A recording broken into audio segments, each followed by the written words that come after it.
은혜 받으실 하나님의 말씀은 고린도 후서 12장 7절에서 10절입니다. 여러 계시를 받은 것이 지극히 크므로 너무 자만하지 않게 하시려고 내 육체의 가시 곧 사탄의 사자를 주셨으니 이는 나를 쳐서 너무 자만하지 않게 하려 하심이라. 이것이 내게서 떠나가게 하기 위하여 내가 3번 주께 간구하였더니 나에게 이르시기를 내 은혜가 내게 족하도다. 이는 내 능력이 약한 데서 온전해짐이라 하신지라. 그러므로 도리어 크게 기뻐함으로 나의 여러 약한 것들에 대하여 자랑하리니 이는 그리스도의 능력이 내게 머물게 하려 함이라. 그러므로 내가 그리스도를 위하여 약한 것들과 능욕과 궁핍과 박해와 곤고를 기뻐하노니 이는 내가 약한 그때의 강함이라. 아멘.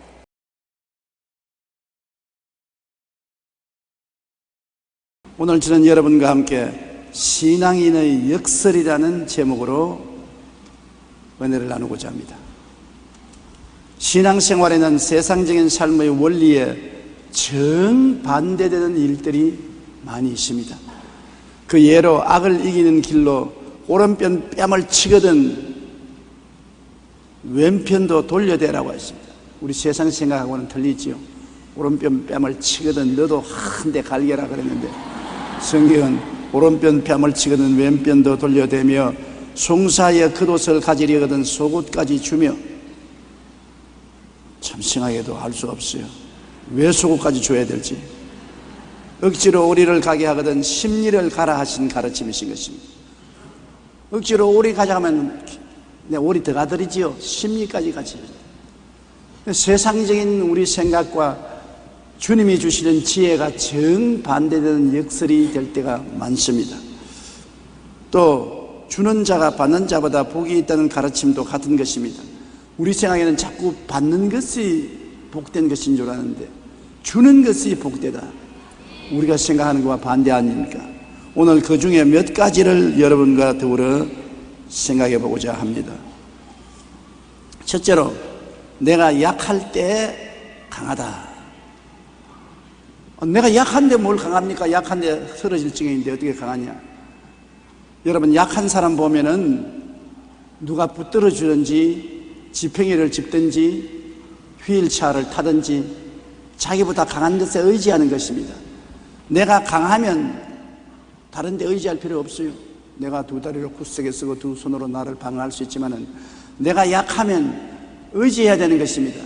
사람에게 의지하든지 자동차에 의지하든지 지팡이에 의지해야 되는 것입니다. 내가 약하면 도울 자를 찾고 의지하게 되는 것입니다. 고린도후서 1장 9절에 우리로 자기를 의지하지 말고 오직 죽은 자를 다시 살리시는 하나님만 의지하게 하려니라. 우리에게 어려움이 다가오고 우리가 약해지는 것은 강한 하나님이 계신 것을 찾으라는 것입니다. 내가 오늘 간증을 하나 읽어보니까 우리 교회에 나오는 자매님이 처음 교회에 나왔다가 별 재미가 없어서 그만 집어치웠는데 가족이 교통사고가 나서 남편이 목에 신경이 끊어져서 하시반신 마비가 되어서 병원에 입원을 하니까 이제 집안 살아나갈 일이 막연합니다. 어찌합니까? 별 도리 없이 그때부터 하나님 살려달라고 새벽 기도도 나오고 주일 기도도 나오고 기도원에 가서 사흘 동안 평생에 안 해본 금식 기도를 하고 하나님 살려달라고 부르짖으니까 하나님이 응답하셔서 집에 와서 남편에게 안수기도 하니까 남편이 일어나 버리고 마는 것입니다. 약했으니까 하나님을 찾았지 강했으면 하나님 안 찾았습니다. 남편이 건강하고 자녀들이 건강한데 뭘 하나님 찾겠느냐. 남편이 하반신 마비가 되니까 병원에서도 이제는 평생 하반신 마비로 병신이 될지 낫지 않는다고 선언을 하니까 그때야 강한 자를 찾습니다. 나보다 더 강한 자가 와서 붙들어 줘야 되거든. 그래서 하나님을 찾고 하나님이 응답을 해 주어서 건강을 얻게 되었다는 것입니다. 그러므로 내가 약할 때 강하다는 것은 바로 약하면 강한 자를 붙잡고 의지할 수 있기 때문인 것입니다. 바울 선생은 계시나 지식이나 깨달음이 너무 많아 영적으로 강한 자였습니다. 바울 선생을 따라갈 수가 없어요. 지금도 제가 바울 선생의 그린 고린도 전후서, 갈라디아서, 에베소, 빌립보, 골로새 읽으면 마음에 굉장한 감동을 느끼고 이렇게 깊은 계시를 어떻게 받을 수가 있는가 감탄할 수가 있는 것입니다. 그렇게 하나님의 특별한 사랑을 받고 계시를 받으니까 어깨가 우쭐해지고 허리를 꼿꼿이 펴고 이만하면 되었다. 내가 충분한 지식과 계시와 말씀을 가지고 있다고 자랑할 수 있을 것입니다. 그러므로 하나님은 바울 선생을 더 크게 사용하려면 낮아지고 깨어져서 더욱더욱 하나님께 의지하고 하나님 말씀에 귀를 기울이게 만들어야 되는 것입니다. 교만해질 수 없게 만들기 위해서는 약하게 만들어야만 되었었습니다. 그래서 성경에 보면 바울 선생께서는 사탄의 사자 육신의 가시가 그 몸에 와서 약하게 만들어 하나님을 항상 의지하여 하나님의 능력 없이는 살 수 없게 만드는 것입니다. 사탄의 사자가 왔으니 사탄의 사자가 와서 도적질하고 죽이고 멸망시키는 일을 하지 않겠습니까?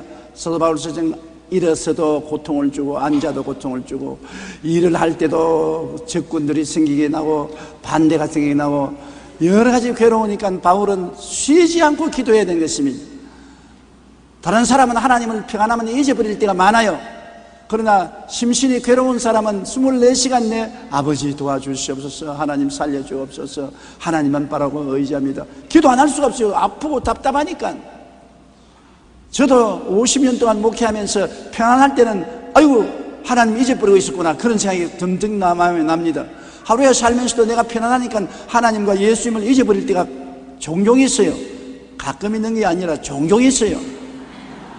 그러나 내가 고통스러우면 한시도 하지 않고 하나님께 붙잡고 하나님 날 도와주십시오, 날 도와주십시오 그럽니다. 여러분 자식들도 그렇지 않습니까? 타향에 나가서 한 자식들이 평안하고 잘 살면 부모에게 1년에 편지 한두 번 할지, 더구나 요새 핸드폰만 들면 이야기할 수 있어도 전화도 안 합니다. 그러나 부모에게 자꾸 전화가 오들랑 좋은 소식인 줄 생각하지 마세요. 괴로우니까 뭐 도와달라고 전화를 하는 겁니다. 편안할 때는 부모에게 별 전화 안 하다가 괴로우면 아침 저녁으로 문안을 드리고 안녕하십니까 그러고 난 다음에 날 좀 도와주소 그렇게 하는 것입니다. 약하니까 도움을 청하지 강한 데는 도움을 청하지 않지요. 바울 선생이 그렇게 하나님께 묵시와 계시를 많이 받고 지식이 풍부하더라도 괴로우니까 사탄의 사자가 와서 그를 옹캉 괴롭게 하니까 그는 24시간 하나님께 부르짖어 기도하게 된 것입니다. 고린도후서 12장 7절로 10절 이 배경을 알고 우리 한번 다 같이 읽어보십시다.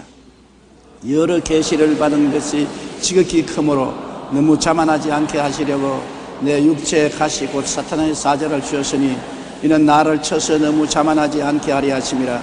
이것이 내게서 떠나가게 하기 위하여 내가 3번 주께 간구하였더니 나에게 이르시기를 내 은혜가 내게 족하도다. 이는 내 능력이 약한 데서 온전하여 짐이라 한신지라. 그러므로 도리어 크게 기뻐함으로 나의 여러 약한 것들에 대하여 자랑하리니 이는 그리스도의 능력이 내게 머물게 하려 함이라. 그러므로 내가 그리스도를 위하여 약한 것들과 능력과 궁핍과 박해와 공고를 기뻐하노니 이는 내가 약한 그때 강함이라. 약할 때 강하다. 내 개인적으로는 굉장히 약하지만 원수가 볼 때는 엄청나게 강하다. 왜? 내가 약하니까 강한 자하고 손을 꽉 잡고 함께 가니까 강하거든. 우리 나이가 자기 혼자는 약하지 않아요. 그러나 아버지와 손을 탁 잡고 나가면 기세당당하지 않아요. 그러므로 실제 자기 개인적으로는 극히 약하지만은 타인이 볼 때는 엄청나게 강한 것은 엄청난 강한 자의 손을 잡고 의지하고 나오기 때문인 것입니다. 여러분 스스로가 너무 힘없고 약하고 고달프더라도 예수를 의지하고 나가면 사탄이 볼 때는 여러분 엄청나게 강한 자로 보는 것입니다. 왜냐하면 여러분 플러스 예수님이 함께 오는데 감당할 수가 있어요. 그러나 예수님 없이 내 혼자 강하다고 끄떡거리는 것은 사탄이 볼 때는 하루아침거리도 안 되는 것입니다. 그러므로 참으로 강한 자는 자기가 약한 것을 아는 사람이 강한 자인 것입니다. 참으로 지혜 있는 자는 자기가 지혜 없는 것을 깨달은 사람이고, 참으로 지식 있는 사람은 자기가 무시한 것을 깨달은 사람이고, 참으로 부자는 자기가 가난한 것을 깨달은 사람이에요. 그래야 정말 지식과 지혜와 축복을 주는 하나님께 의지할 수 있고, 하나님이 문을 열면 닫을 자가 없고 닫으면 열 자가 없는 것입니다. 인류 역사의 흐름을 바꿀 만한 큼직한 사건들은 강한 사람들보다는 대부분 약한 환경에 처한 사람들에 의해 이루어진 것이 많습니다. 마르틴 루터는 종교개혁 운동을 할 당시 공민권을 박탈당하고 언둔 생활을 하는 가운데 신약 성서를 독일어로 번역했습니다. 그 책이 바로 최초의 독일어 성경입니다. 또한 성경 다음으로 많이 읽힌다고 하는 첼로 역정은 존 번연이 감옥에서 고통을 당하고 괴로울 때 하나님께 엎드려 기도해서 신앙 고백인 첼로 역정을 기록한 것입니다. 밀턴은 그 유명한 신라곤을 적었는데, 그는 장님이 되어서 아무것을 볼 수 없을 때 상상의 눈을 뜨고 신라곤이라는 아름다운 장편 시를 지은 것입니다. 레미제라블을 나폴레옹 3세 때 빅토르 위고가 국외로 추방당하여 망명생활을 할 때 고난당하며 하나님께 기도하고 의지하여 적은 책인 것입니다. 음악의 거성인 베토벤은 청각장애가 와서 음악을 들을 수가 없으면서도 불구하고 그때 자기 이외의 하나님의 능력에 의지해서 훌륭한 작품을 완성했습니다. 미국의 대통령 루즈벨트는 소아마비여서 휠체어를 타고 다녔지만 미국의 역대 가장 오랫동안 집권한 사선 대통령이 된 것입니다. 미국의 링컨 대통령은 이렇게 말했습니다. 인생은 위로부터 주어지는 힘에 의해서 움직여진다. 위에서 힘이 와야지. 내 힘 가지고는 제가만 일밖에 못해요. 큰 일을 하려면 위에서 힘이 와야지. 위에서 힘을 얻으려면 의지해야지요. 의지하세요. 의지하세요. 곧 의지하세요. 구하겠네 구하겠네 곧 구하겠네. 의지하는 자를 구해주지, 의지하지 않고 자기 스스로 곳곳이 선다고 자랑하는 사람을 하나님은 붙들어주지 아니하는 것입니다. 우리가 약할 때 강하게 될 수 있는 것은 예수님께서 우리 연약함을 친히 담당해 주시고 우리를 품어주시고 안아주시고 업어주시기 때문인 것입니다. 둘째로, 내가 하나님께 항복할 때 이기는 자가 되는 것입니다. 하나님을 반대하고 하나님 뜻을 거역하면서 내가 내 중심에 서서 내 고집대로 산다고 하는 사람은 형편없이 약한 자인 것입니다.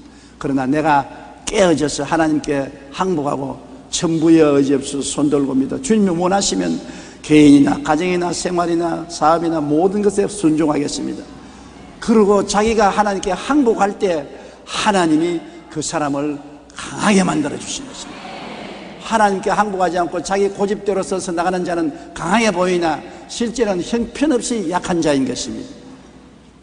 야곱의 야복한 시름을 보십시오. 하나님께서 야곱을 보고 고향으로 돌아가라고 했는데 처자를 데리고 많은 짐승떼를 거느리고 고향으로 가까이 와 야복강을 건너고 난 다음에 형이 있는 곳에 사자를 보내니까 형 에서가 동생을 죽이려고 400인의 집에서 기른 장정들을 데리고 출동을 했습니다. 이 소리를 듣자 야곱은 간담이 녹았습니다.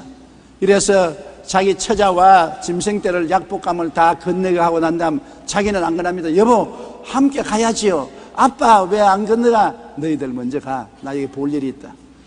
왜냐? 형이 와서 짐승떼를 치고 처자를 치면은 죽일 이사가 있으니까 36개를 놓겠다는 것입니다. 도망치고.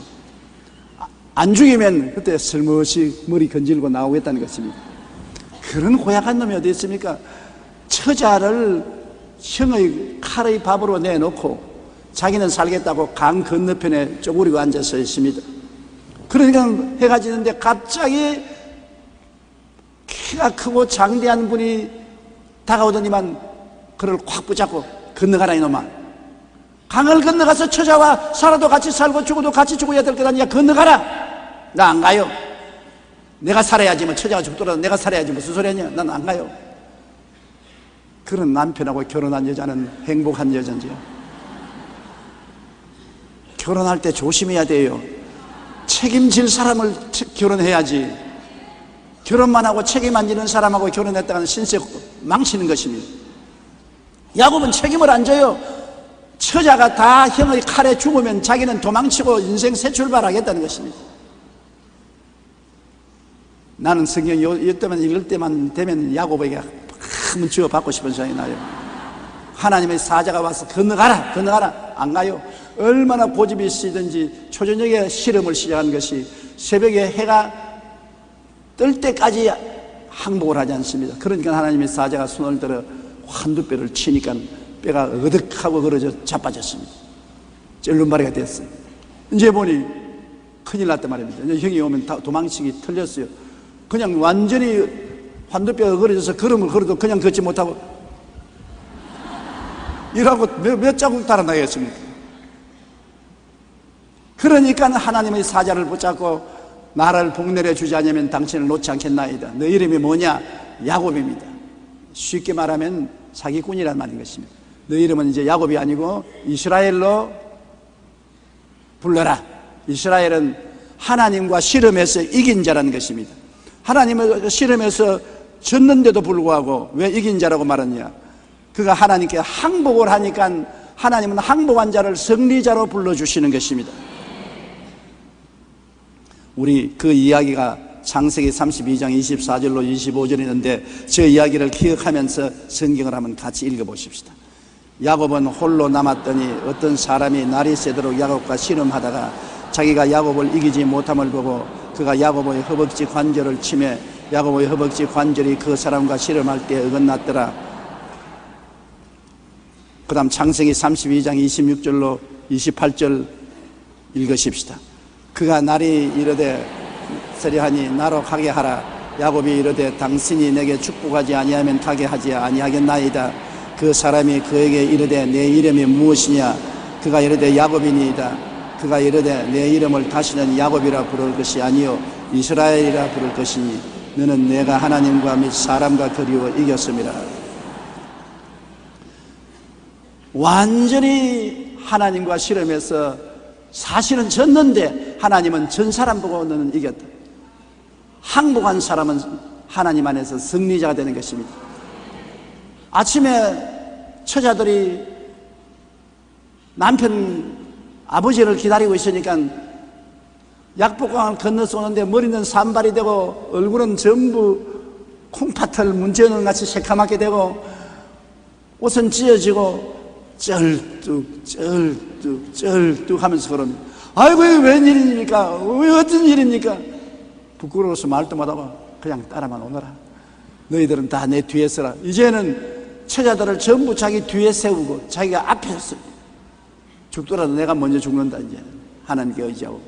그래 형이 400인의 군대를 거느리고 죽이려고 오보니까 한 줌도 안 되는 동생이거든. 쩔렁거리고 오는데 불쌍해서 보지를 못하겠어요. 머리는 산발이 되고 옷은 찢어지고 쩔뚝하는 그 칼로서 뭘 죽이겠습니까? 과거의 원한이 눈 녹듯이 사라지고 말에서 뛰어내려서 동생을 껴안고 야 이놈아 20년 동안 날 떠나서 있더니 이제 이 쩐루마리가 되어 돌아오느냐. 엉엉 울고서 서로 목을 껴안고 화해하고 죽음을 면하고 살아난 것입니다. 하나님의 능력이 싸우지 아니하고 승리를 갖다 주신 것입니다. 이 세상에서 가장 위대한 승리가 무엇입니까? 싸우지 않고 이기는 것이 가장 큰 승리가 되는 것입니다. 우리가 하나님 앞에 깨어지면 하나님은 인생의 전쟁에서 싸우지 않고 이기게 만들어 주시는 것입니다. 너희는 가만히 있어 하나님께서 너희를 위하여 싸우는 것을 보라. 오늘 너희가 본 이 애굽 적군을 다시는 영원히 보지 못하리라고 모세가 말한 것처럼 하나님이 우리 위해서 싸우기 위해서는 우리가 하나님 앞에 항복해야 되는 것입니다. 우리가 항복하면 하나님이 우리를 책임져 주시는데 우리가 고집을 부리고 항복하지 아니하면 하나님은 우리에게 멀리서 계신 것입니다. 그러므로 우리 주님께 항복해서 천부여 어지없어서 손들고 옵니다. 주 나를 버리면 내 어디 가리까? 그 찬송처럼 하나님께 항복하는 사람이 가장 지혜로운 사람이고 행복한 사람인 것입니다. 셋째로 내가 빈 그릇이 될 때 가득해지는 것입니다. 빈 그릇이 되는데 어떻게 가득해지느냐? 가득한 그릇을 가져야지. 그렇지가 않습니다. 내가 인생에 빈 그릇을 가지고 있어야 하나님이 채워주시지 가득히 담고 있으면 채울 것이 없습니다. 가득히 담아 있는데 또 무엇을 채워요? 채울 틈이 없잖아요. 죄악과 세상이 가득하면 하늘나라를 어떻게 채워요? 벌써 가슴 속에 죄가 꽉 들어차고 세상에 꽉 들어차 있는데 거기에 하늘나라가 들어올 틈이 없습니다.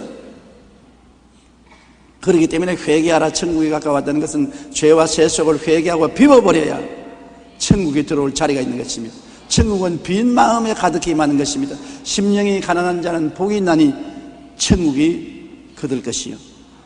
그러므로 우리 마음속에 있는 죄와 세상을 다 회개하고 털어버리고 빈 그릇이 될 때 가득해지는 것입니다.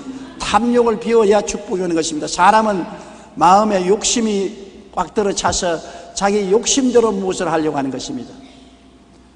욕심은 우상입니다. 우리가 나무나 돌이나 그런 것을 가지고 형상을 만드는데 절하는 것만 우상숭배가 아닙니다. 탐욕은 곧 우상숭배인 것입니다. 욕심이 우상이란 말인 것입니다. 우상숭배자는 절대로 천당에 못 들어가는 것입니다. 하나님은 우상숭배를 아주 미워하시는 것입니다. 그런데 하나님보다 더 사랑하는 욕심을 갖고 있으면 엄청난 우상이 되는 것입니다. 그러므로 탐욕은 우상숭배가 되는 것입니다. 탐욕을 가지고 있으면 하나님이 절대로 채워주지 않습니다. 우리가 신앙생활할 때도 11조와 헌물을 아끼지 말고 하나님께 드리라고 하는데 11조가 아까웠고 헌물이 아까워서 그것을 안 드리고 하나님 축복만 주십시오. 11조와 헌물이라는 탐욕을 비워놓아야 그 그릇에 하나님이 복을 주시지, 그 그릇을 안 비워놨는데 어떻게 복을 주십니까? 저는 목회 시작할 때 한 푼도 없는 빈털터리였었습니다. 불광동에서 서대문에 버스비가 없어서 늘 걸어서 왔다 갔다 하고, 옷은 한 벌로서 봄, 여름, 가을, 겨울 갈아입을 필요 없이 한 벌만 있으면 그가 다 입어요.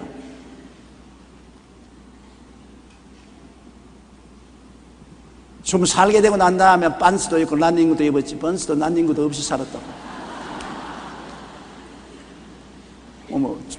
완전히 거지 대장이죠. 교회는 천막 뚫어진 천막에 가만히 깔고 살았어요. 그래도 내게 뭐 하나 생기면 11조는 반드시 드렸습니다. 반드시 드렸어요. 점심때가 되면 제가 점심을 먹고 올라오는데 우리 손녀, 손자와 같이 점심을 먹는데 우리 손자인 성욱이가 올 때마다 할아버지에게 뭐를 갖다 줍니다.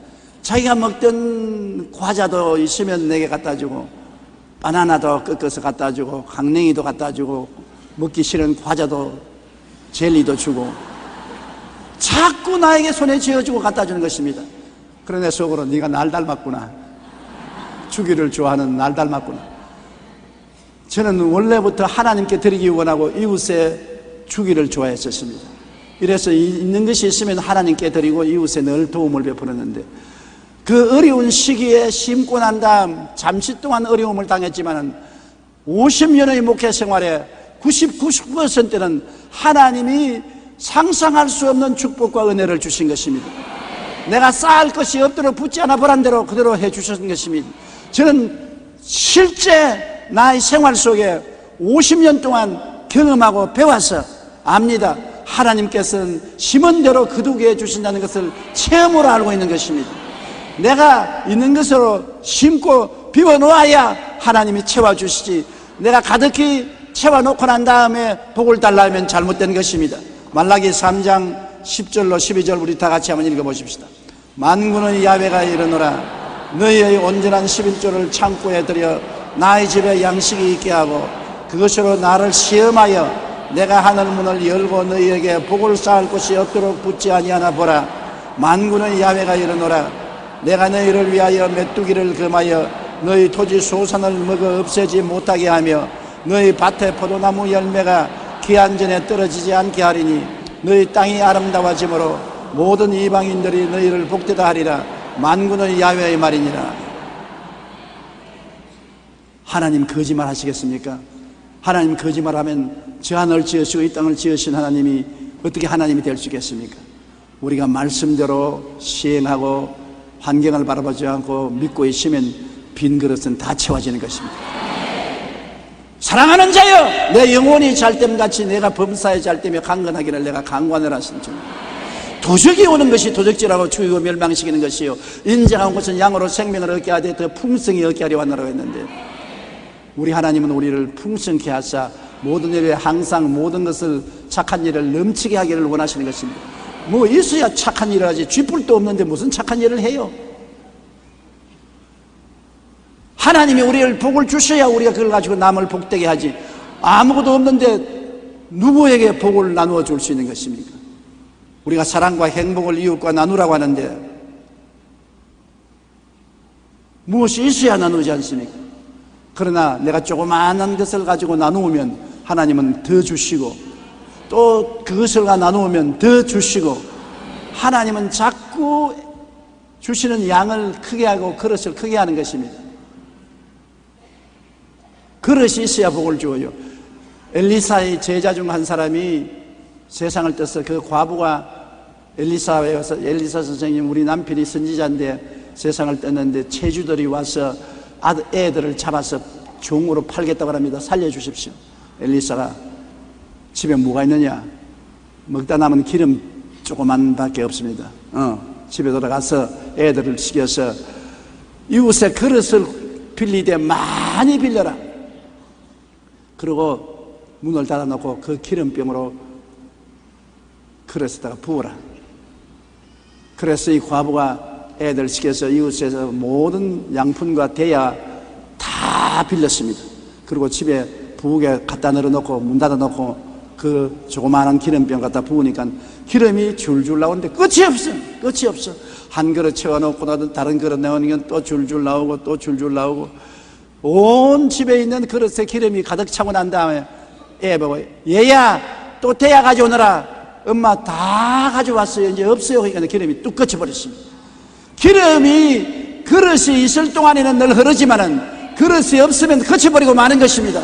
여러분이 계속 빈 그릇을 만들어야 계속 부어주시지, 여러분 빈 그릇을 안 만들면 하는 축복은 거칩니다. 내게 주시는 축복을 자꾸 나누어 주어서 내가 자꾸 적은 그릇을 비우면 큰 그릇으로 또 채워주고, 큰 그릇을 비우면 더 큰 그릇으로 채워주는 것이 하나님인 것입니다. 하나님은 어제나 오늘이나 영원토록 동일하시고, 하나님은 그 풍성한 대로 우리 쓸 것을 더하시고 채워주시는 하나님인 것입니다. 좋은 하나님인 것입니다. 누가복음 6장 38절에 주라, 그리하면 너희에게 줄 것이니 곧 후회되어 누르고 흔들어 넘치도록 하여 너희가 함께 주리라. 나는 이 성경만 보면 친정 어머니가 눈에 보여요. 요사이는 그러셨지만 옛날에 시집살이 하다가 고생 많이 하고 친정에 왔다가 시집에 갈 때 친정 어머니가 부엌으로 불러다가 조그마한 그릇에 딸이나 손주나 함께 그 그릇에 보리나 쌀을 이렇게 데워 넣어서 흔들어 가지고 눌러서 또 넘치게 해서 사서 안겨 보내는 것입니다. 더 주려고 무수히 애를 치는 것입니다. 여기 그냥 그릇에 가득 채우는 것이 아니라 후회되어서 또 눌러 가지고서 또 더 흔들어 가지고서 또 넘치게 해서 안겨주리라. 이게 하나님이 여러분에게 주시기를 원하는 것입니다. 이게 여러분의 하나님이요, 이게 여러분의 친아버지요, 여러분을 지으신 자의 소원인 것입니다.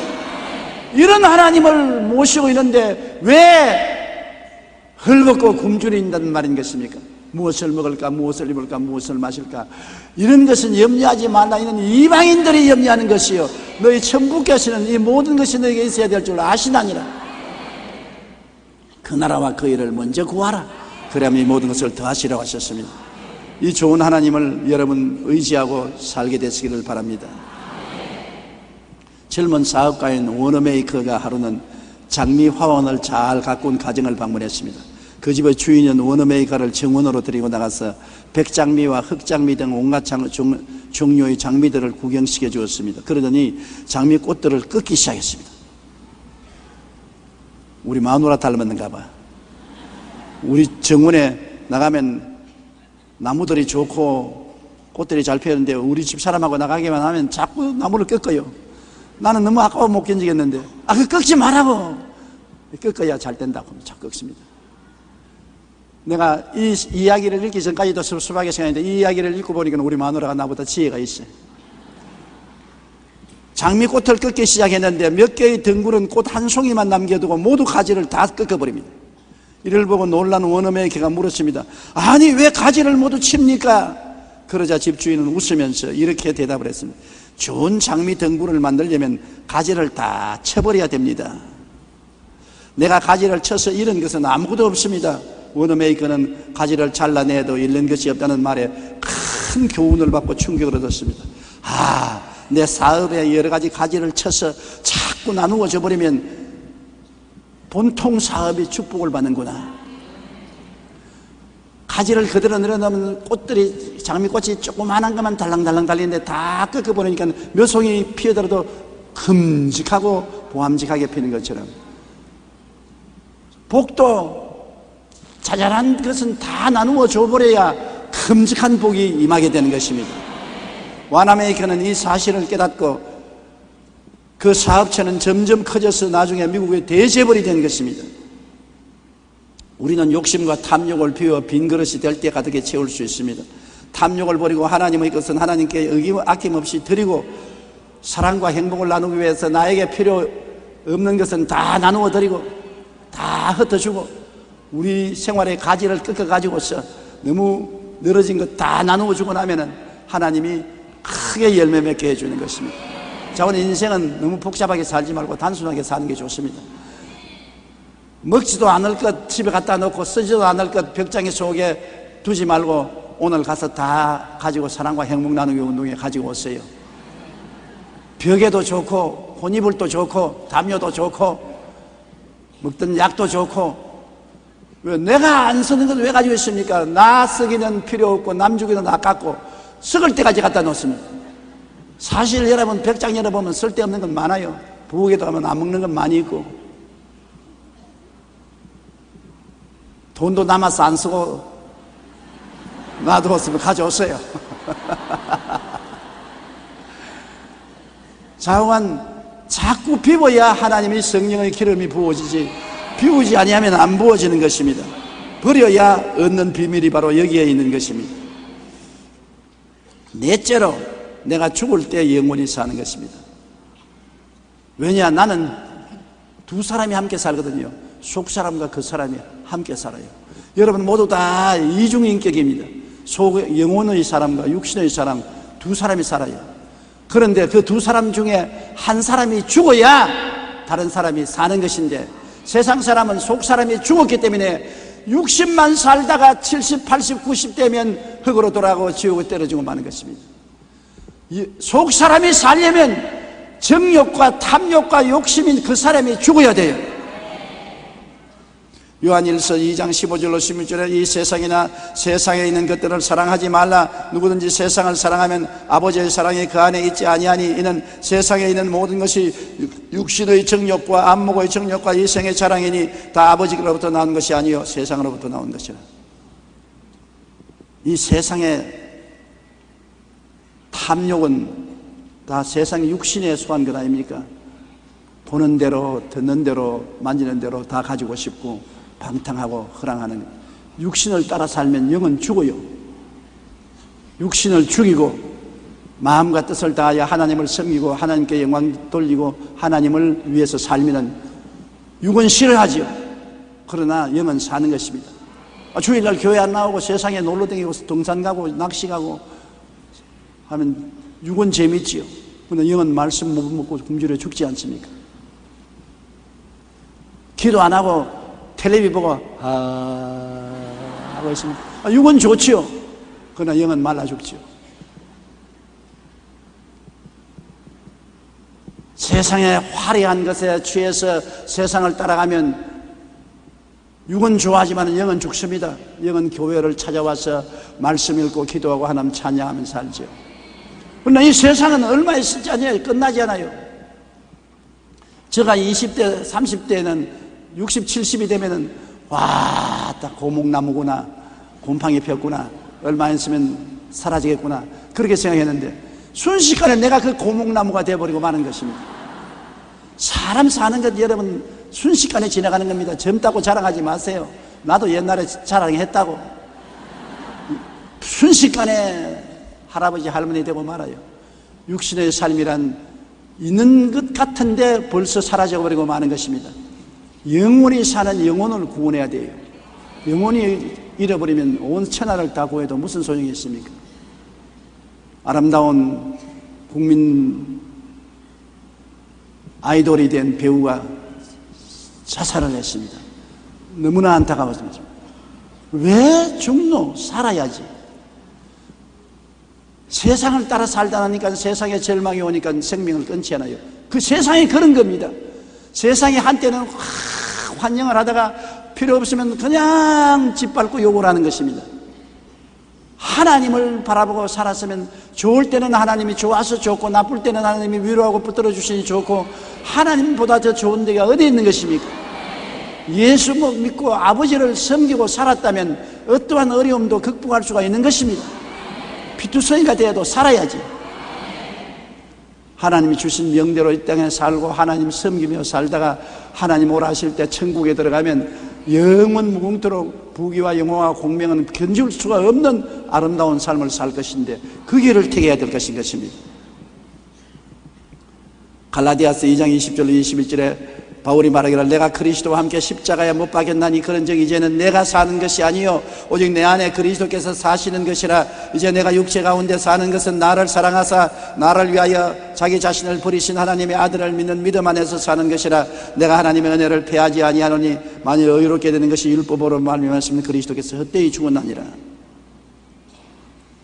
항상 예수와 함께 육신의 세상에서 나는 죽고 십자가를 통하여 그리스도와 함께 살아났다고 생각하고 그렇게 꿈꾸고 그렇게 믿고 그렇게 말해야 되는 것입니다. 고린도후서 5장 11절에 누구든지 그리스도 안에 있으면 새로운 피조물이라. 이전 것은 지나갔으니 보라 새 것이 되었도다. 예수 그리스도의 십자가를 기본으로 해서 이전 것인 그 사람은 죽었습니다. 십자가에 그리스도와 함께 죽고 그리스도를 통해서 장사자 때가 부활한 것은 새 사람이 살아난 것입니다. 이전 것은 지나가고 새 사람이 되었었습니다. 그러므로 우리 마음에 그 그리스도를 통해서 일어난 변화를 항상 생각하고 나는 새 사람이 되었다고 꿈꾸고 믿고 새 사람이 되었다고 말하고 새 사람의 삶을 살려고 노력하고 애써야 되는 것입니다. 구원은 예수 그리스도의 십자가의 보혈을 믿기만 하면 무조건 하고 은혜로 구원받습니다. 그러나 구원을 받고 난 다음에는 육체는 점점 죽이고 영적으로는 점점 살아나야 되는 것입니다. 자라나야 돼요. 어린아이로 태어나는 것은 어머니가 태어나게 해서 태어났는데 그 다음 지가 먹어야지. 그래야 자라지. 안 자라고 빗덩어리로 남아있으면 안 되잖아요. 예수 믿고 구원받았으면 영적으로 성장해야 되고 장성하게 되어야 천국 올라가서 장성한 분량대로 은혜를 받습니다. 천국에 올라가서 다 똑같은 곳에 사는 것이 아니라고 나는 생각합니다. 안 자란 어린아이들은 유치원에서 살고 초등학교 정도는 초등학교 정도에 살고 대학 정도 자란 사람은 대학 정도 살고 왕성한 사람은 완성된 곳에 살고 천국에 차별이 있을 것으로 생각합니다. 그러므로 여러분이 천국에 주님께 더 가까이 가서 살지 천국 말죽거리에 가서 사는 여러분은 안 되기를 바람하지 않습니다. 요사이는 말죽거리가 좋게 됐지만 옛날 우리 어릴 때는 말죽거리가 우스웠어요. 그러므로 예수와 십자가에서 함께 죽었다고 생각하십시오. 예수와 함께 죽었다고 꿈꾸십시오. 예수와 죽었다고 믿으십시오. 따라 말씀하십시오. 나는 그리스도와 함께 그 사람은 십자가에 못 박아 죽었습니다. 지금은 성령을 모시고 속사람이 살아있습니다. 그렇게 생각하고 꿈꾸고 믿고 입술로 고백하게 되시기를 바랍니다. 여러분, 성경에는 내가 약할 때 주님께서 붙들어줌으로 강하고 내가 하나님께 항복해서 두 손 들었을 때 하나님은 나에게 이기게 만들어 주시고 나를 비우면 충만하게 되고 내가 죽으면 영원히 살게 되는 것입니다. 이와 같은 축복이 여러분에게 있으시기를 주님 이름으로 축원합니다. 우리 고개 숙여 기도드리겠습니다. 사랑이 많으신 우리 하나님 아버지요, 우리가 강하다고 할 때 사실은 약하고 하나님께 항복하지 않고 고집 부릴 때 깨어지고 나를 채워넣으면 빈그릇되고 내가 살면 영원히 죽게 됩니다. 아버지 하나님 십자가의 도리를 따라 우리는 항상 나를 의지하지 말고 나를 강하게 하시는 주님을 바라보고 의지하게 도와주시옵시고 하나님께 깨어져서 항복하고 하나님 앞에 무릎을 꿇게 도와주시옵시고 내 자신을 항상 비우고 하나님께 영광 돌리게 도와주시옵시고 나의 영혼이 살기 위해서 육체가 십자가에 늘 못 박여 죽게 만들어 주옵소서. 도와주옵소서. 이 세상에 사람이 천하를 다 얻고도 자기 목숨 하나 잃으면 무슨 유익이 있습니까? 사람이 자기 목숨과 무엇하고 계십니까? 순식간에 지나가는 세상 붙잡고 살다가 영혼을 잃어버려 지옥불에 타지 말게 하여 주시옵소서. 예수님 이름으로 기도합니다.